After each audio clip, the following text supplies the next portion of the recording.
Production in economics, production means creating utility. देखिए utility जो word use कर रहे हैं इसमें सारी चीजें आ जाती हैं। किसी भी तरह की कोई चीज जो किसी के काम आ सकती है, ठीक है, कोई भी चीज, और वो कोई चीज फिजिकल भी हो सकती है, वो कोई चीज एब्स्ट्रैक्ट हो सकती है, यानी कि विच इज नॉट फिजिकल, निकाला गया, जो इमेजिनरी भी हो सकता है, मतलब जो इसका कोई फिजिकल एग्जिस्टेंस नहीं है। जैसे कोई डायलॉग, कोई स्लोगन हम बोलते हैं कुछ, कोई इमेज, तो वहां कोई फिजिकल, कोई ऐसा कोई छू सकने वाला कोई चीज नहीं बनता है। सबसे बेसिक तो हो गया गुड्स, जो कोई चीज हम बनाते हैं, बहुत तरह के चीजें बिकते रहती हैं बाजार में। फिर उसके अलावा हो गया सर्विसेज, जो भी कोई सर्विस किसी तरह की प्रोवाइड करता है, ठीक है, तो वहां हम सेवा प्रोवाइड करते हैं।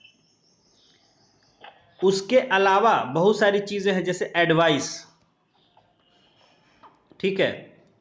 अब वकील के पास जाते हैं तो वकील फीस लेते हैं, किस बात की? डॉक्टर के पास जाते हैं, डॉक्टर फीस लेते हैं, किस बात की?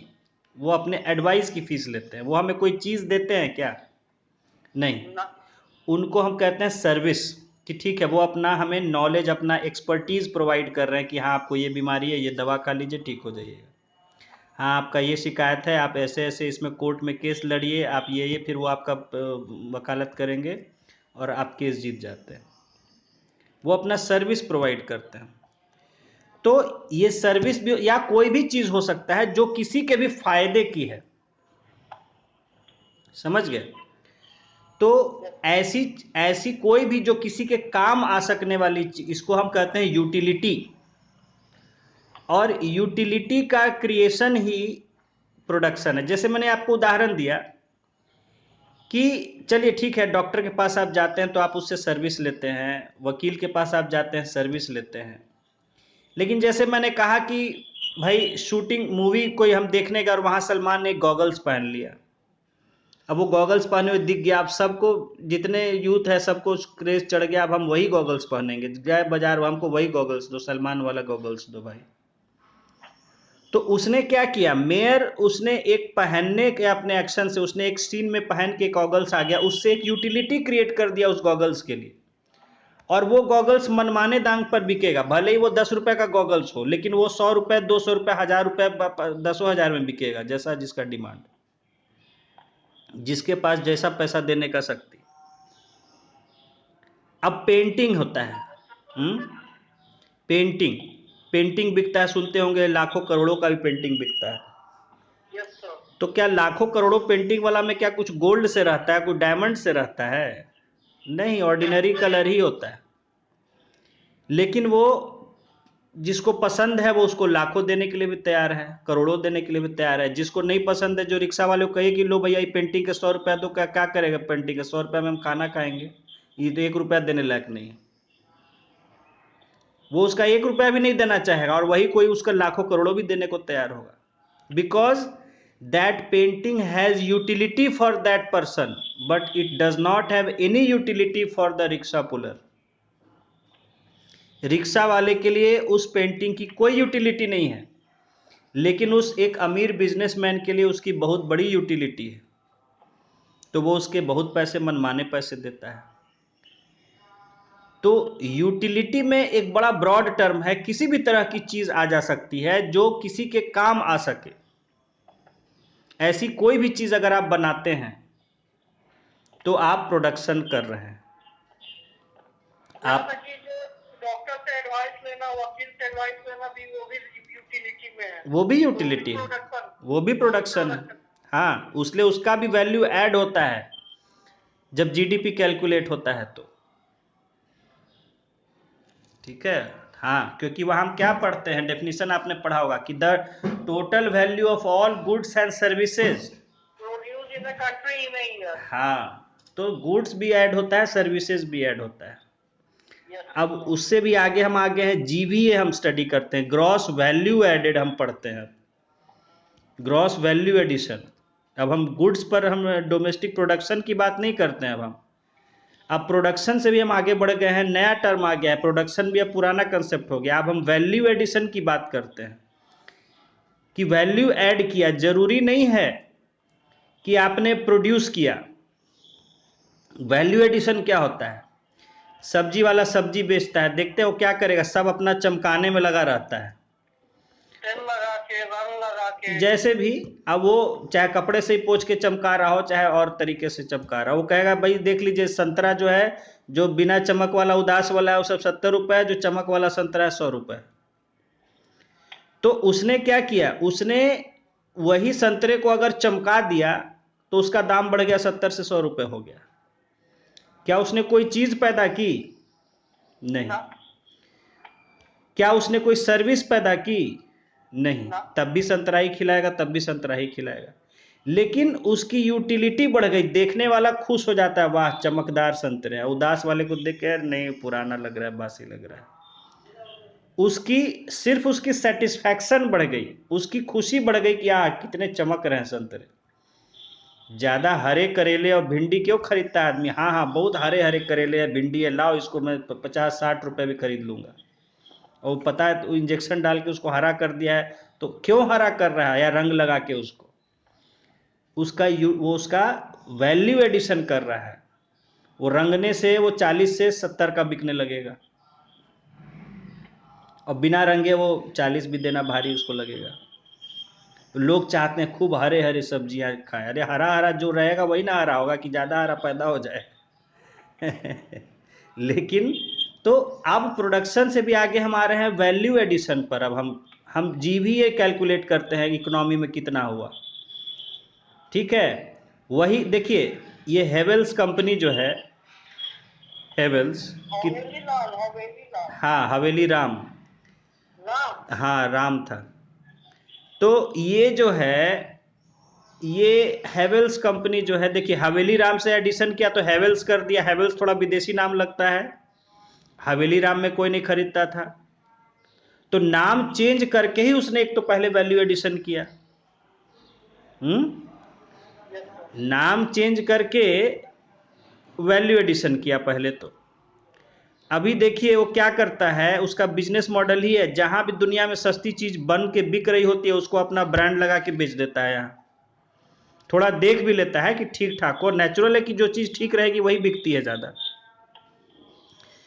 तो आज देखिए एसी वेसी बहुत सारी चीजें बेच रहा है, वो कहीं बनाता बनाता नहीं है, चाइना से खरीद लिया, वहां से खरीद लिया, जहां से देखा जो बढ़िया चीज बिक रही है उसको अपना ब्रांडिंग कर दिया, बढ़िया डब्बा में पैक कर दिया, हेवेल्स का ब्रांड लगा दिया और बेच रहा है उसको बढ़ा के।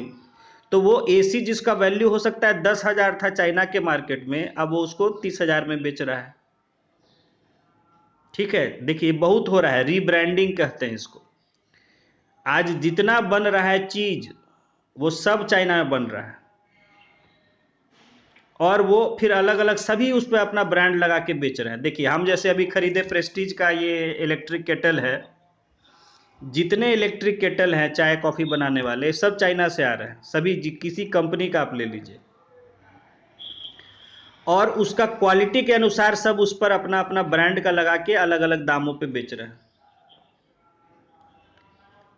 तो उसी तरह सब चीज़ मैं बता रहा हूँ, जितने भी चीज़ें आ रही हैं, जितना चीज़, जितना मोबाइल, जितना सब चीज़ आप देख रहे हैं लगभग, तो सभी वो चाइना मैन्युफैक्चर हो रही हैं और उन पर फिर ब्रांडिंग हो रही है।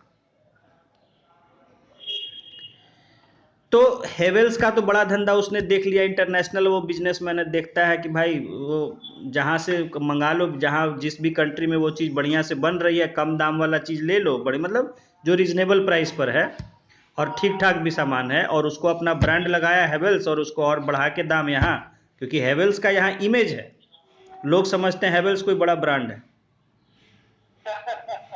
ठीक है, हाँ, तो हेवेल्स का ब्रांड लग गया तो वहाँ उसको 40,000 में लोग खरीद लेगा, जबकि वो 20,000 में हो सकता है खरीदने लायक ना हो। और मैं ये नहीं कर रहा हूँ कि डिफेक्टिव सामान रहता है, लेकिन हाँ फर्स्ट कैटेगरी फर्स्ट क्लास का नहीं रहता है, उससे बहुत बढ़िया बढ़िया सामान है, लेकिन चूंकि हेवेल्स का है, लोगों को खुशी मिलता है हेवेल्स का है, हेवेल्स का है, तो वो उसको खरीद लेते हैं। ठीक है, तो वो क्या कर रहा है, वैल्यू एडिशन कर रहा है ब्रांडिंग करके अपना।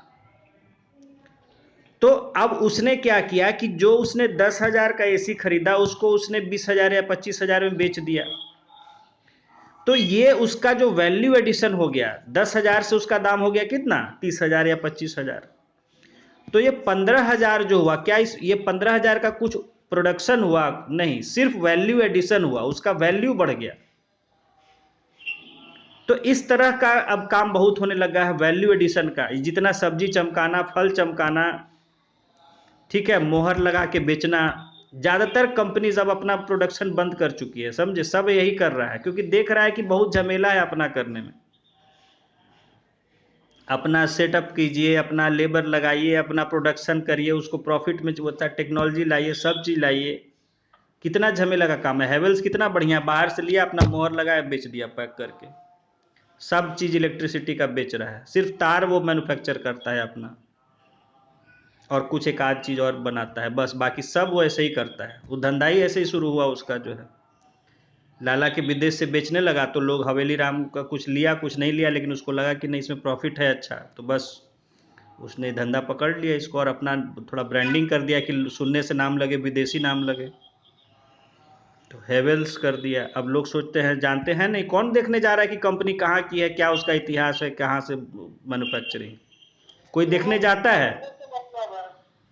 कोई देखने जाता है कि कहाँ का है, क्या है, नहीं है। बस हेवेल्स लगता है कि भाई अंग्रेजी नाम है, लगता है इंग्लैंड या जापान, वहाँ का, अमेरिका का कोई कंपनी होगा, ठीक है। तो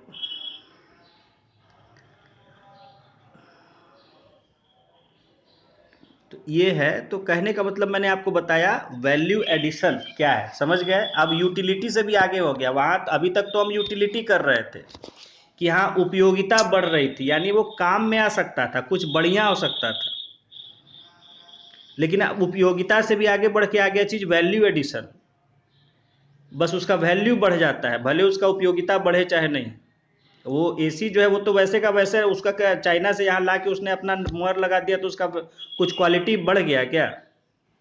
नहीं, क्वालिटी वही है जो वैसे है, लेकिन उसका खाली वैल्यू एडिशन हो गया उसका। अब वही मैंने आपको कहा कि संतरा चमका के बेच रहा है, तो वो तो छिलका चमका रहा है, अंदर का कुछ कर रहा है क्या? वो तो छिलका चमका रहा है जिसको आप खा भी नहीं रहे हैं। संतरे का छिलका चमका रहा है, अगर अंदर कुछ करता तो मानते कि हाँ भाई जो हम खा रहे हैं उसको कुछ इंप्रूव कर रहा है, तो वो तो छिलका को चमका रहा है, आप उसको तो फेंक ही रहे हैं। आदमी को इतना भी नहीं समझ, लेकिन वो जो है आप उसको 70 की जगह 100 रुपये खरीद रहे हैं, ज्ञानी आदमी तो उसका वैल्यू एडिशन हो रहा है सिर्फ, ठीक है। तो बहुत सारी चीज़ें हैं। अब मार्केट में देखिए, वही सब्जी वाला एक जो है लाइट वाइट लगा लेगा, देखिए भीड़ लग जाएगा उसके यहाँ। एक जो बेचारा इसके लाइट वाइट के बिना ठेले पर बेच रहा होगा, उसके पास कोई नहीं जाएगा। वही सब्जी वो भी बेच रहा होगा, लेकिन उसके यहाँ कोई नहीं जाएगा। वो जहाँ लाइट वाइट लगा लिया अच्छे से, उसको लगे हाँ बढ़िया है, तो उसने वैल्यू एडिशन कर लिया अपना।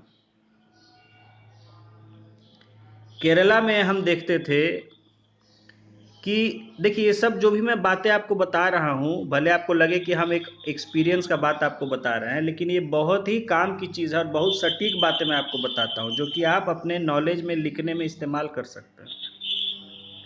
बहुत मतलब थ्योरी के पीछे का चीज़ है ये सब, जो मैं आपको सिंपल अपने एक्सपीरियंस के थ्रू समझा देता हूँ, इसको ध्यान से सुनिएगा सब। अब जैसे मैं केरला में था और केरला में देखता था, वहाँ छोटे से छोटी दुकान को इतना सुंदर मेंटेन रखता है लोग कि दिल खुश हो जाता है। कौन भी देखे हुए केरला में। हाँ, आप एक पान के भी स्टॉल में जाइएगा, वो यहाँ के बड़ी बड़ी दुकान से ज़्यादा उसका खूबसूरत वहाँ सजा रहता है। एक पान दुकान में छोटा से छोटा भी अगर स्टोर होगा, जो अर्बन एरिया में, गाँव में तो वो लोग भी वैसे लगा के बेचता है रूरल एरिया में, क्योंकि वहाँ उसको पता है कि यहाँ ये सब कुछ देखने वाला है, गाँव का आदमी है, वो जैसे तैसे बेचेगा। लेकिन जो शहरी मतलब जब जहाँ भी प्रॉपर सेटअप है, तो वहाँ आप छोटे से छोटा भी दुकान हम देखते थे, हम ही रहते थे जब पढ़ते, देखते थे कि भाई बड़ा खूबसूरत, ये लोग एकदम बढ़िया से सजा के दुकान के अंदर एकदम सिस्टमेटिक ढंग से और बढ़िया क्लीन डब्बों में दमा, बहुत अच्छे से। कोचीन का बात कर रहे थे, कोचीन का। हाँ, केरला का। हाँ, कोचीन कोचिन टाउन का या कहीं भी जो भी टाउन है केरला के एलपी गए थे? हैं। एलपी हाँ गए हुए हैं, एलएपी गए हैं, नहीं हाउस बोट नहीं। हाउस बोट पे घूमे हुए? नहीं हाउस बोट में घूमने उस समय पढ़ते वढ़ते थे हम लोग, तो घूमने का काम नहीं करते थे। अभी जाएंगे, कभी सोच रहे हैं, छुट्टी नहीं मिल रहा है। घूमने वाला जगह है, लेकिन गए हुए हाँ उसमें बहुत हाउस बोट खूबसूरत है, बहुत खूबसूरत है। उसमें घूमे हुए हैं? हाँ हम लोग पढ़ने में थोड़ा बहुत इंजॉय किए, लेकिन बहुत सारे लोग बहुत घुमा फिरा भी, लेकिन हम लोग उतना उस समय पढ़ने में व्यस्त थे तो नहीं घूमे। खैर, तो जो मेरा एक्सपीरियंस था, और मेरा क्या हुआ उसके बाद सडनली मुझे दिल्ली आना पड़ा, कुछ हम लोग प्रोजेक्ट वगैरह के काम में दिल्ली आए हुए थे। मैं अपना अनुभव बता रहा हूँ। जैसे हम लोग वहाँ खाते पीते जाते थे होटल वगैरह में, तो इतना बढ़िया बिल्कुल लगता था होटल वगैरह में। वहाँ छोटे से छोटा होटल में जाइए तो इतना बढ़िया से एकदम सजा हुआ और बढ़िया अट्रैक्टिव ढंग से अंदर सब जो सजावट रहेगा, बैठने का जो भी अरेंजमेंट है या वेटर है जो भी सब है। हाँ खाना बहुत टेस्टी हो चाहे नहीं ज़रूरी नहीं है, हो सकता है कहीं का टेस्टी भी रहता था या कहीं का नहीं भी उतना टेस्टी रहता था, लेकिन प्रेजेंटेशन बहुत फर्स्ट क्लास। ठीक है। उसके बाद फिर हम दिल्ली आए काम से। तो दिल्ली संयोग से हमारा बर्थडे पड़ गया था उसी बीच में, तो हमारे सिस्टर ने कहा कि चलिए भाई बर्थडे आपका कहीं बाहर सेलिब्रेट करते हैं। तो हम लोग को एक आध घंटा लग गया कोई बढ़िया होटल खोजने में। ठीक है। जबकि हम लोग अच्छे इलाके में थे, माने किसी भी होटल में देखें तो उसमें घुसने का ही नहीं मन करे। तो दिल्ली वगैरह में क्या है कि वो प्रेजेंटेशन पे इतना ध्यान नहीं देंगे, जैसा तैसा बना के अपना चल रहा है।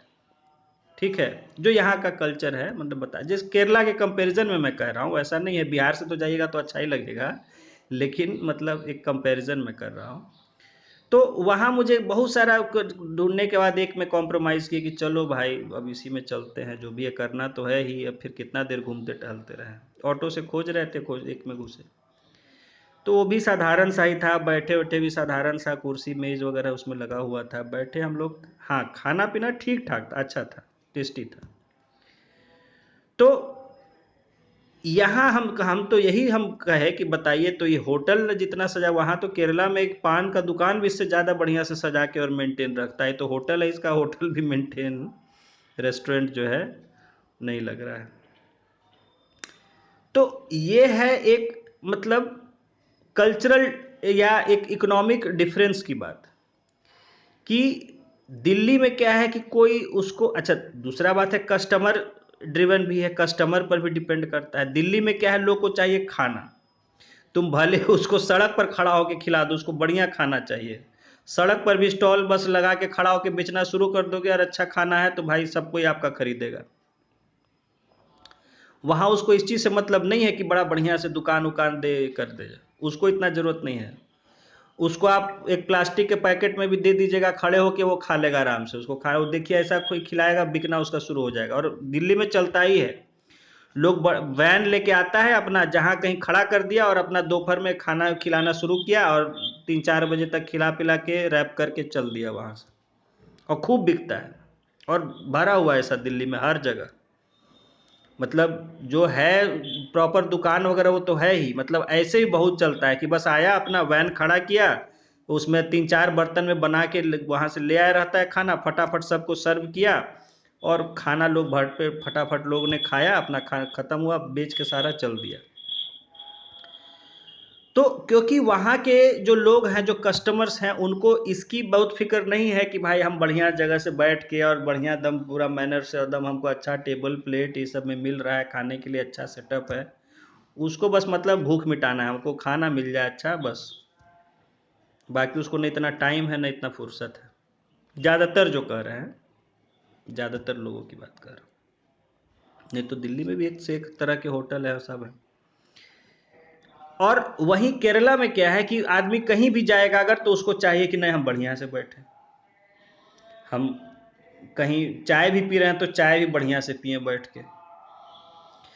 ठीक है, तो जो चाय पिलाने का भी अगर वहाँ रेस्टोरेंट रहेगा, जो चाय भी देगा तो चाय भी बहुत अच्छे से देगा आपको, बाकायदा एकदम बढ़िया स्टील की कटोरी में, एक ऊपर से स्टील का ग्लास रखा हुआ छोटा सा, और उसमें आपको देगा दम चाय कॉफ़ी जो भी है। तो वहाँ क्या है कि प्रेजेंटेशन मैटर करता है, और इसलिए वहाँ का कस्टमर भी, क्यों, क्योंकि वहाँ पढ़ा लिखा आदमी है, वहाँ का आदमी ज़्यादा पढ़ा लिखा है, तो वो और तौर तरीके वाला है, वो खोजेगा कि नहीं भाई हम बैठ के कहीं खाएंगे तो बढ़िया से खाएंगे, तो अच्छा से वो उसी तरह से साफ सुथरा मेंटेन करके रखेगा। और दूसरी तरफ आप बहुत जगह ऐसा है कि जहाँ लाइन से लोग लगा हुआ है, उसको जगह भी नहीं है, उसको हार्डली बैठने का जगह, और उतने देर में कचौड़ी बेच रहा है तो क्या बेच रहा है, और उसका लाइन लगा रहेगा, खाने वाला भी सब है हर तरह का। पुरानी दिल्ली देख लीजिए, एक दुकान सही है, एक आध दो दुकान जो खाली मेन रोड पर है, उसको छोड़ के कहीं किसी को जगह, लेकिन इतना बिक रहा है क्योंकि खाने वाला भीड़ इतनी है लोगों की, उसको भूख लगे चाहिए फटाफट खाना टेस्टी, बस उसको दुकान वुकान से क्या मतलब है, बैठने का उसको समय है। आप देख लीजिए पुरानी दिल्ली में लाइन से देखिए, छोटी छोटी दुकानें हैं, मतलब हार्डली 3-3 फीट का स्पेस रहता है, बस उसका बर्तन रखने लायक और खड़ा रहने लायक जगह रहता है, उसी में फटाफट वो देते जाता है, लोग लेके खाते जाता है जो। तो मतलब ये इकोनॉमिक अलग अलग स्टेज में दिखा रहा है, ठीक है। मतलब कहीं एक तरह से इंडिया और वेस्ट वाला अप्रोच है। आप वेस्टर्न कहीं विदेश का देख लीजिए, मार्केट वगैरह, फल वल देख लीजिए, एक एक फल दम चमकते रहेगा, एक एक चीज़ बाजार में दम देखिए फर्स्ट क्लास, जैसे आजकल अब सुपर मार्केट में होने लग गए हैं जो ये सब रहते हैं मॉल वगैरह में। और वही बाहर देख लीजिए, ठेले पर भी बिक रहा है, जहाँ तहाँ मंडी में भी बिक रहा है। तो वही फल आपको मॉल में खरीदिएगा 100 रुपये, मंडी में आपको मिल जाएगा 40-50 रुपये, ठीक है। तो यहाँ क्या है कि हम वैल्यू एडिशन करते हैं उस चीज़ का, तो वही उस चीज़ को अच्छे से मेंटेन करके और अच्छे से स्टोर करके, बिल्कुल अच्छे से डिस्प्ले करके आकर्षक पैकेट में रखते हैं, तो वही चीज़ 100 रुपये में भी लोग खरीदने के लिए तैयार रहते हैं। और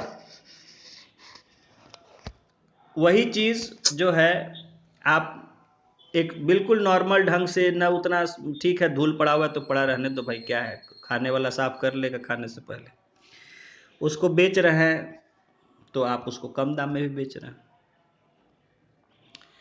अब देखिए माइंडसेट में आपको, मेरे एक रिलेटिव हैं, उनका माइंडसेट बताता हूँ। गए बाज़ार में, उनको एक जूता दिखाया, देखिए जूता कैसा लग रहा है, हाँ ठीक लग रहा है, अच्छा कंपनी का था, रेड टेप या किसी का था, हाँ अच्छा लग रहा है। तो दुकानदार से पूछे कितना का है, तो बोला कि 2000 का। नहीं नहीं नहीं नहीं, बढ़िया नहीं है ये, नहीं लेंगे जो।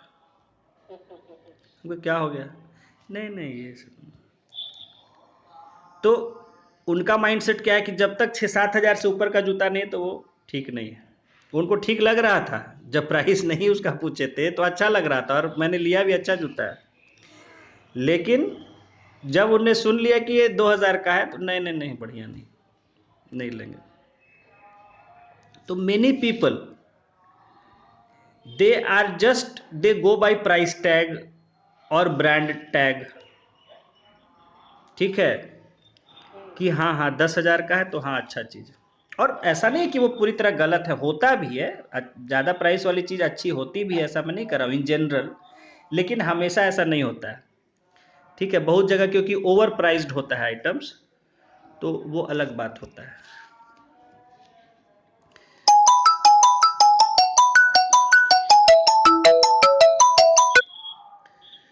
सो वहाँ क्या है कि वैल्यू एडिशन हो जाता है ब्रांड नेम से। तो ब्रांड क्या है, ब्रांड भी एक वैल्यू एडिशन है, जब आप अपनी एक पहचान बना लेते हैं।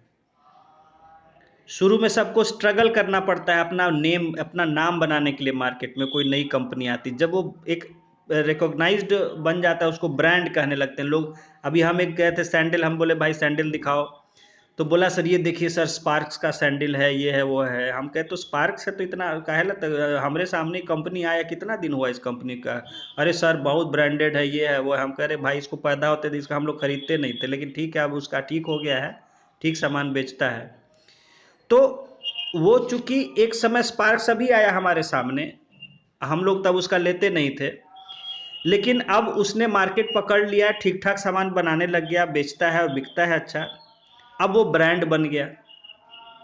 अब दुकान देखिए स्पार्क्स का है, उसका ब्रांड वैल्यू है। तो स्पार्क्स ऐसा मतलब कि ठीक ठाक है।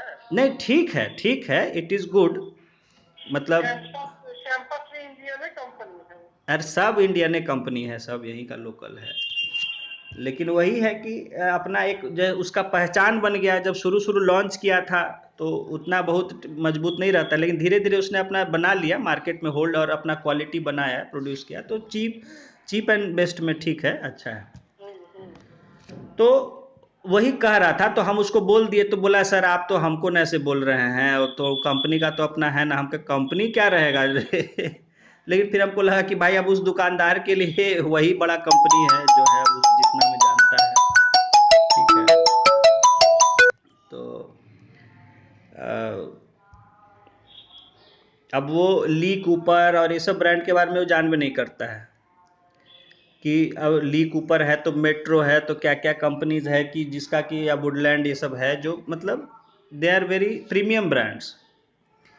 तो कहने का मतलब कि जब स्पार्क्स भी लॉन्च हुआ था तो इसके सामान जो है लोग सोच के कुछ ट्राई कर लेता था, अच्छा देखते हैं ट्राई करके, भाई नया ब्रांड आया है, नया लुक में लॉन्च किया था। अभी ये हमको लगता है आया है 11-12 के आसपास आया था, ये 2011-12 में। अच्छा तो बात है, प्रचार करवा के फेमस करवा। हाँ नहीं जो है मतलब हम तो नहीं लेते थे इसका, हमको याद नहीं कभी लिया, हमने इधर ही लिया पहला इसका जो है।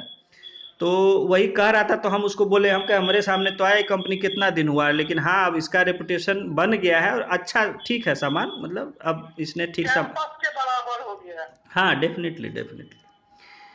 तो कहने का मतलब मैं बता रहा हूँ कि उसने अपनी पहचान बना ली है, तो अब पीपल आर रेडी टू पे the price that they demand. अब नया आया था तो लोग सोच रहे 400-500 का कौन इसका सैंडल खरीदेगा, स्पार्क्स पता नहीं कौन कंपनी नहीं आई। लोग शक से लेते थे, अच्छा देखते हैं ट्राई, दुकानदार नहीं सर ठीक है ले लीजिए, अच्छा देखते हैं कह रहे हो तो ट्राई करके, इतना नहीं देंगे लेकिन पैसा, अच्छा ठीक है सर दीजिए जो देना है। अभी क्या है उसकी पहचान बन गई है, तो जो उसका प्राइस रहेगा लोग रेडली हाँ लो, क्योंकि उन्हें विश्वास है कि नहीं अच्छा है सामान, ठीक है मजबूत है, अच्छा है और डिज़ाइन भी अच्छा है। तो ये होता है, तो उसने वैल्यू एडिशन करके अपना एक पहचान बना लिया। तो अब उसका क्या है कि अब जो प्राइस वो टैग लगाएगा लोग रेडिली देने के लिए तैयार है, ठीक है। हम लोग जो एक्सेप्टेड चीज़ रहता है उसका कभी प्राइस से करते हैं कि नहीं अरे कैसा है, ब्रांडेड चीज़ हम तुरंत हाँ लीजिए, क्योंकि हमें उस पर विश्वास है। और जो नहीं जाने रहेंगे उस पर डाउट लगता है, अरे भाई पता नहीं इसका कैसा सामान रहता है, लेना ठीक रहेगा कि नहीं, पता चला लिए बेकार हो गया। तो चलिए तो ये होता है एक अपना कि वैल्यू एडिशन।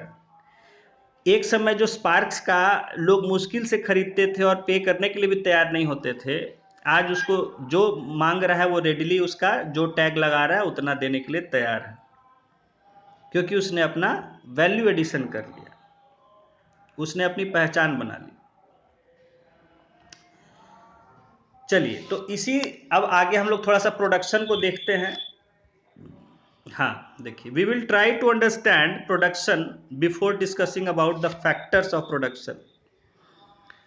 प्रोडक्शन मैंने आपको एक्चुअली डिस्कस कर ही दिया, वही आपको यहाँ दिया जा रहा है, देखिए पढ़ देते हैं।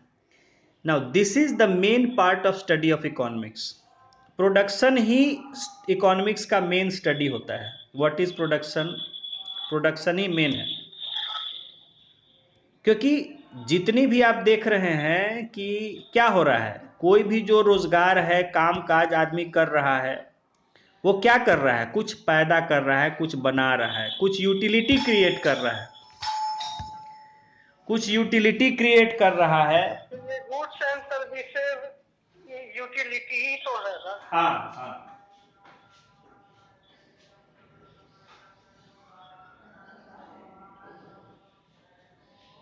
सो देखिए, कोई आदमी अपनी मेहनत दे रहा है लेबर करके, वो भी सर्विस दे रहा है। कोई आदमी सामान बना रहा है बेच रहा है, कोई आदमी कुछ खाने का सामान बना के बेच रहा है, जो भी कुछ कर रहा है, कहने का मतलब है they are all creating utility. तो प्रोडक्शन ही इकोनॉमी का सेंटर होता है, मेन पॉइंट होता है। हर चीज़ क्या कुछ पैदा हो ताकि वो कंज्यूम हो, उसको कोई इस्तेमाल करे, बस यही है इकोनॉमी। आप देखिए पूरा का पूरा इकोनॉमी क्या है, कोई यूटिलिटी बना रहा है और कोई उसको यूज कर रहा है। जितनी कंपनी है आप देख लीजिए, एचपी, डेल, जितनी कंपनी को आप जानते हैं क्या है, कुछ ये पैदा कर रही हैं, कुछ बना रही हैं, और कोई इसका आप लोग हम कस्टमर जो है उसका इस्तेमाल कर रहा है।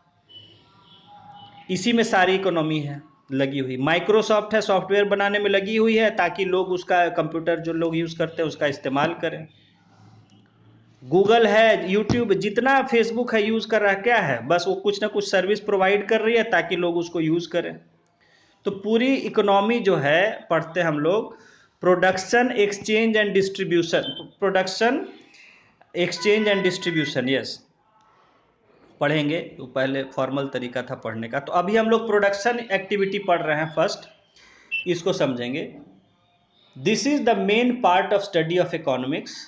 Production creates goods and services in society which satisfy our requirements. Production से क्या होता है कि समाज में वस्तुएं, सेवाएं पैदा होती हैं जिससे कि हमारी ज़रूरतें, हमारी इच्छाएं पूरी होती हैं। Here it is noticeable that production does not mean creating new physical goods, but human beings make natural things much more useful through their economic efforts by changing their form, place और ownership। अब देखिए ये line समझने की है, ध्यान देंगे यहाँ कि अब प्रोडक्शन में क्या होता है। हमने कहा कि उत्पादन होता है, लेकिन भाई एग्जैक्टली क्या होता है प्रोडक्शन में, तो जैसे तो हाँ, प्रोडक्शन में एग्जैक्टली क्या होता है, तो यहाँ कहा जा रहा है कि प्रोडक्शन में ज़रूरी नहीं है कि कोई नई चीज़ें ही पैदा हो, ठीक है।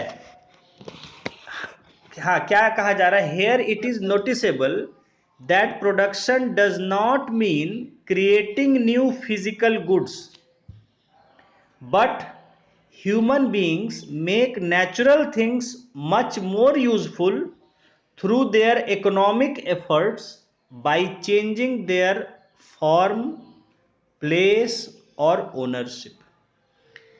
कह रहा है कि यहाँ हम देख सकते हैं कि ये ज़रूरी नहीं है कि हम कोई बिल्कुल नई ही चीज़ पैदा करें, नई चीज़ भी पैदा हो सकती है, नहीं तो किसी जो नेचुरल चीज़ है उसी का हम अपने प्रयास के द्वारा उसका हम फॉर्म चेंज कर दें, उसका रूप बदल दें थोड़ा, या उसका जगह बदल दें, प्लेस चेंज करें, या ओनरशिप, या उसका ओनरशिप हम चेंज करके उसको भी प्रोडक्शन ही कहते हैं।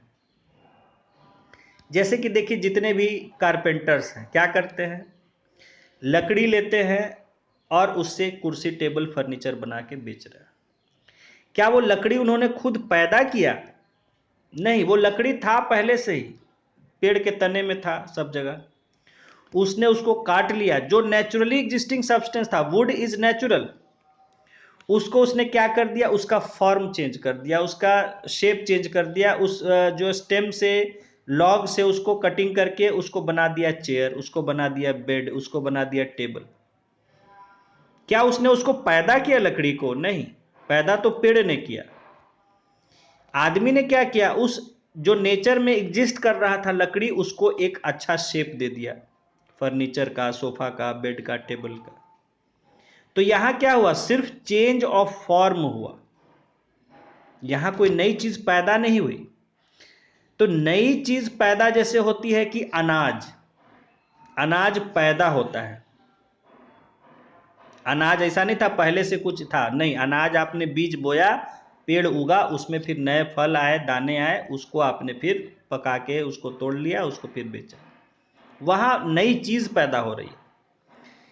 तो वो भी प्रोडक्शन है, लेकिन प्रोडक्शन में हमेशा नई चीज़ ही नहीं पैदा की जाती है, बल्कि फर्स्ट केस मैंने आपको दिया कि चेंज ऑफ फॉर्म भी केवल होता है, कि लकड़ी था, ठीक है, लोहा था, उसको आपने साफ किया, फिल्टर करके प्योर लोहा है, उससे स्टील बनाया, स्टील से बहुत सारे ऑब्जेक्ट्स आपने उसको डिजायर्ड शेप दे दिया, तो सारी चीज़ें बिक रही है स्टील की बनी हुई। स्टील क्या आपने पैदा किया? नहीं, वो नेचर में था आयरन, ओर के फॉर्म में था, आपने उसका फॉर्म चेंज किया, मॉडिफाई किया, पहले उसको प्योरिफिकेशन किया, उससे आपने मेटल निकाला, मेटल को आपने शेप देके या उसको स्टील बना के या उसको मॉडिफाई करके फिर नया नया शेप देके और सामान बना के बेच दिया। तो वहाँ चेंज ऑफ फॉर्म हुआ। दूसरा होता है चेंज ऑफ प्लेस। आपने क्या किया, एक जगह से दूसरी जगह उसको पहुंचाते हैं हम, जैसे कि खेत है, खेत में सब्जी फल सब लगे हुए हैं, उसको आप तोड़ के मंडी में ले आते हैं, ठीक है। या चेंज ऑफ प्लेस है कि जो लेबर है क्या करता है, मिट्टी को एक जगह से खोद के दूसरी जगह रख देता है उसको, मिट्टी को एक जगह से काटता है और दूसरी जगह भर देता है, वहां जाके वो क्या कर रहा है, मिट्टी में के साथ कुछ कर रहा है, उसका रूप बदला, कुछ भी कर रहा है नहीं, बस एक जगह से खोद रहा है दूसरी जगह भर रहा है, उसी काम का पैसा ले रहा है। तो चेंज ऑफ प्लेस भी जो है, ठीक है, वो भी आपका एक प्रोडक्शन का काम होता है। और फाइनली है ओनरशिप। ओनरशिप में भी चेंज में प्रोडक्शन होता है। जैसे जमीन मेरे पास थी, मैंने किसी दूसरे को बेच दी, मेरे पास थी, मैंने 50 साल से रखे होता है, 50 साल पहले मेरे पिताजी ने मान लीजिए 5,000 में खरीदा था, आज 50 साल बाद मैंने उसको 2 करोड़ में बेच दिया किसी को।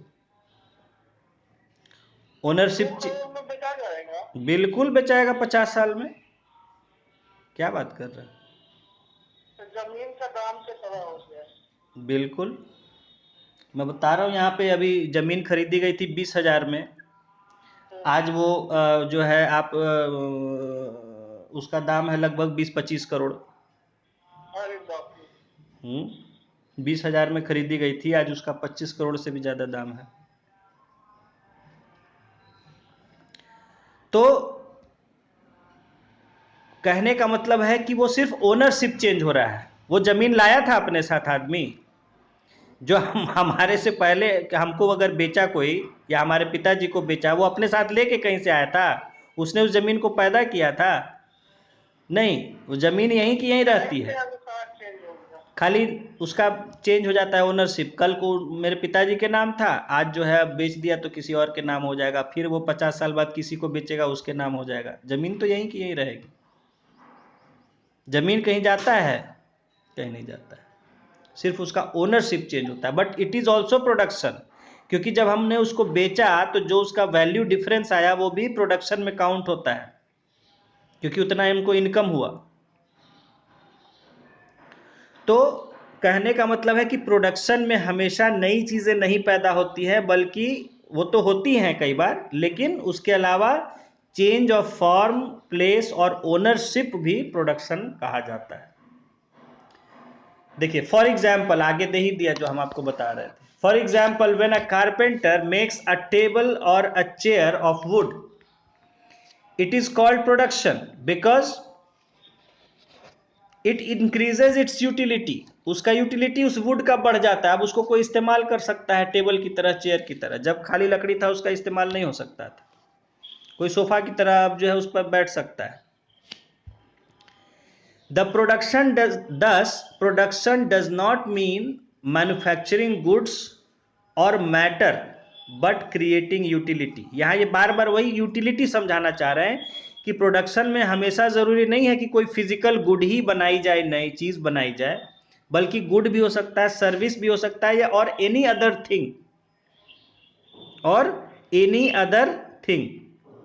जैसे मैं बताऊं आपको, आजकल आता है कि टीवी पर बिजनेस चैनल है, उस पर आएगा, न्यूज़ में कह देगा कि रिलायंस का स्टॉक का दाम तेजी से बढ़ने वाला है, बस वो कह दिया कोई फेमस आदमी ने, क्या होगा, जितने शेयर ट्रेडर्स होंगे धड़ाधड़ रिलायंस का शेयर खरीदना शुरू कर देंगे, उसका शेयर का वैल्यू बढ़ जाएगा। जो कल शेयर 50 रुपए में बिक रहा था, 80 रुपए में बिकना, 100 रुपए में बिकना शुरू हो जाएगा और सब खरीदने लगेंगे लोग। उस आदमी के, किसी फेमस आदमी के कहने मात्र से उसका वैल्यू बढ़ गया। उसने सिर्फ कहा कि रिलायंस का ये बढ़ सकता है, रिलायंस फायदे में रहेगा अगले साल, उसके कहने से रिलायंस का सब खरीदना, सब डिमांड बढ़ जाएगा तो दाम उसका नेचुरली बढ़ जाएगा और उसको लोग हायर प्राइस में खरीदना शुरू कर देंगे। तो वो कहने से उस शेयर की यूटिलिटी बढ़ गई, सिर्फ कहने से। तो वहां भी प्रोडक्शन हो गया क्योंकि वैल्यू एडिशन हो गया। जितने शेयर थे कल 5 लाख के, उनका वैल्यू अब जो है 10 लाख हो गया या 20 लाख हो गया। तो प्रोडक्शन में कोई गुड्स भी पैदा हो सकता है, सर्विस हो सकता है या एनी अदर थिंग, इसलिए यहां टर्म जो यूज किया गया है utility, creating utility.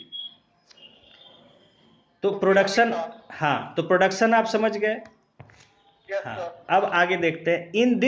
In this part of economics the different factors of production, land, labour, capital, organisation and enterprise and methods and theories of production has been discussed. तो अब हम लोग प्रोडक्शन के बाद क्या पढ़ेंगे? प्रोडक्शन के एक तो कहते हैं फैक्टर्स ऑफ प्रोडक्शन, जो उसके जिनसे मिल के प्रोडक्शन होता है। अभी आपने पीछे पढ़ा था, समझा था कि जब प्रोडक्शन होता है तो क्या है, बहुत सारे नेचुरल रिसोर्सेज मिल के कोई गुड्स या सर्विस को तैयार करते हैं। तो जो चीजें मिल के ये गुड्स या सर्विस तैयार करती है उन्हें ही हम फैक्टर्स ऑफ प्रोडक्शन कहते हैं। जैसे आपने देखा कि natural resources, man made items, human effort, money, मैंने कहा था टाइम भी, और भी बहुत सारी चीजें होती है। तो ये सारी चीज हैं, फैक्टर्स को हिंदी में क्या कहेंगे? कारक कहते हैं, कारक या घटक, बता दूंगा, कारक या घटक कहते हैं। तो the things that combine to produce anything, to produce और create a utility, they are called as, combined होके, हाँ कंबाइन होना जरूरी है। हाँ हाँ, डेफिनेटली, मतलब कंबाइन हो या कंट्रीब्यूट करे, उसमें कंबाइन होना जरूर, क्योंकि हमेशा फिजिकल प्रोसेस जरूरी नहीं कि कंबाइन हो, ठीक है। अब जैसे डॉक्टर है, वकील है, अपना दिमाग लगा रहा है, तो वो कुछ कंबाइन थोड़े कर रहा है, वो आपको अपना दिमाग खर्च कर रहा है और आपको सलाह दे रहा है।